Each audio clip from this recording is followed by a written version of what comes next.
Dragomir Ion. În urma numărării voturilor au rezultat următoare. Cioată Ionuț, 20 voturi pentru, 1 împotrivă. Dragomir Ion, 20 voturi pentru, 1 împotrivă. Comisia constată că au fost respectate dispozițiile legale. Drept care am încheiat procesul.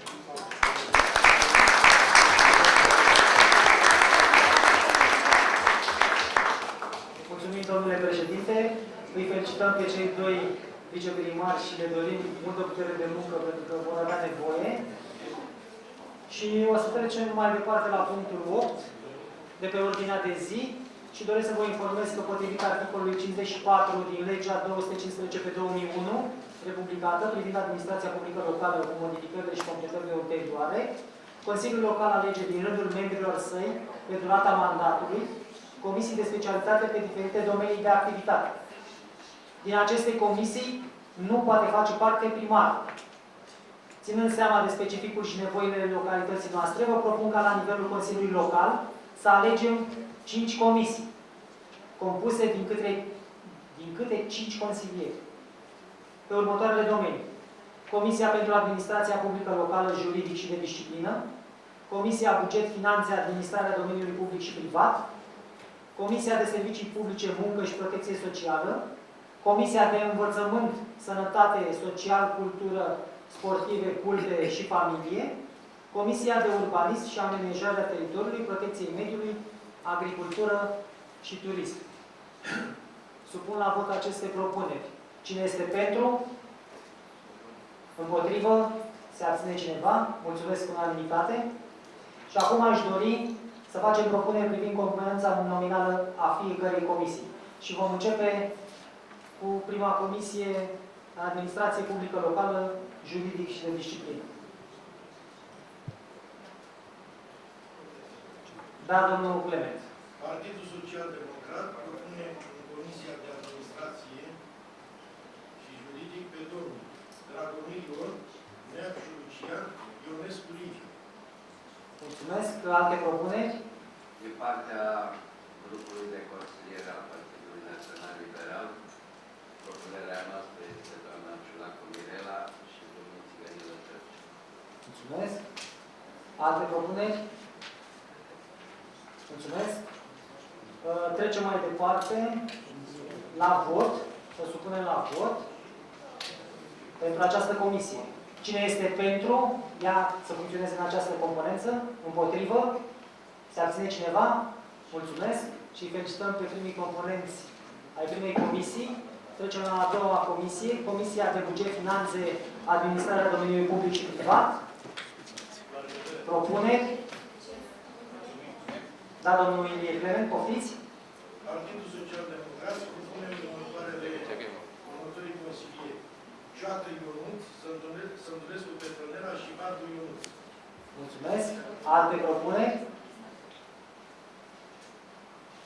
Din partea grupului Partidului Național Liberal, din Vladislav și Matei Mihai. Mulțumesc. Supun la vot aceste propuneri. Cine este pentru? Împotrivă? Se abține cineva? Mulțumesc. Deci Comisia de Buget, Finanțe, Administrarea Domeniului Public și Privat s-a completat. Trecem mai departe la Comisia de Servicii Publice, Muncă și Protecție Socială. Propuneri? Da, domnul Clement? Partidul Social Democrat propune Ionescu Liviu, Lucinda Tereza și Dragomir Ion. Da, mulțumesc. Alte propuneri? Da, domnul Gâlea? Mulțumesc. Mulțumesc. Supun la vot aceste propuneri. Cine este pentru? Împotrivă? Se abține cineva? Unanimitate, mulțumesc. Și această comisie s-a completat. Trecem la comisia cu numărul 4. Comisia de Învățământ, Sănătate, Social, Culturale, Sportive, Culte și Familie. Propuneri? Da, domnul Clement? Partidul Social Democrat propune Crișan Cici, Palan Corina Ionela și Ilie Clement. Mulțumesc. Alte propuneri? Mulțumesc. Judecătoria preia ce e mai greu. Mulțumesc. Ce înseamnă litigi, pentru că e prima instanță. Deci acolo Supun la vot aceste propuneri. Cine este pentru? Împotrivă?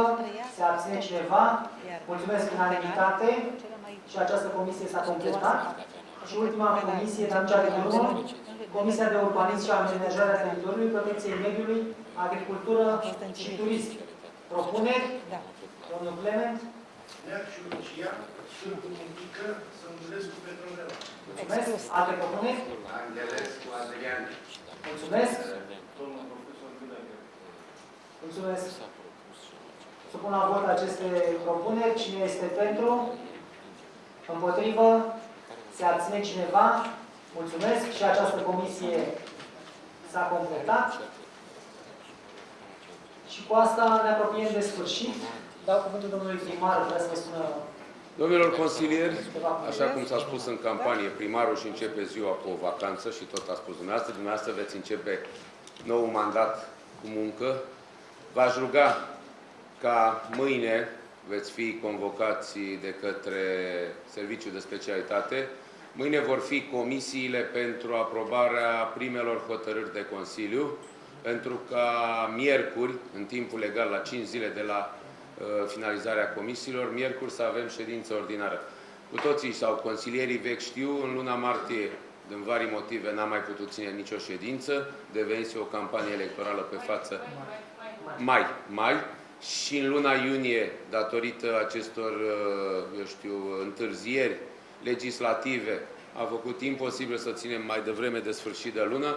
29 este ultima zi, 30 e ultima zi, dacă data de 29, domnul secretar vă va convoca pentru ședința ordinară. Nu sunt foarte multe, dar sunt multe foarte urgente și necesare pentru bunul mers al administrației locale și chiar al unor unități de învățământ. Drept urmare, vă rugăm, stabiliți după finalizarea ședinței, stabiliți orele de comun acord, fiind vineri și fiecare având programul bine stabilit, ca să nu fie un impediment pentru cineva. De comun acord, în comisii, vă stabiliți cam la ce oră vreți să fie comisia și să se desfășoare comisia mâine, dar trebuie neapărat, este ultima zi, mâine, când putem face ca să păstrăm termenul legal de 5 zile până la ședința ordinară. Totodată vă spun că prima ședință ordinară se va desfășura pe modelul clasic, folosind formatul de hârtie al acestor hotărâri, până vom vedea cine are iPad, cine ce l-a păstrat în mandatul trecut, mă refer la consilierii care au continuitate, iar pentru ceilalți veți aproba în prima ședință de Consiliu sursele financiare necesare pentru achiziția acestor mijloace electronice de vizualizare și de, până la urmă, de promovarea hotărârilor de Consiliu. Vă mulțumesc pentru înțelegere. Mulțumim pentru precizări, domnule primar. Vreau să fac și o completare. Mâine, în momentul în care se vor întruni comisiile, se vor alege președinții de comisie și secretar. Dacă nu mai sunt alte probleme, o să discutăm acum cu doamna Dinu de la Serviciul de la Administrativ, să vedem mâine la ce ore vor fi programate aceste comisii. Prin urmare, pentru că toate problemele discuse pe ordinea de zi au fost parcurse, declar închise lucrările ședinței de constituire a Consiliului Local și vă mulțumesc tuturor pentru participare. O zi bună!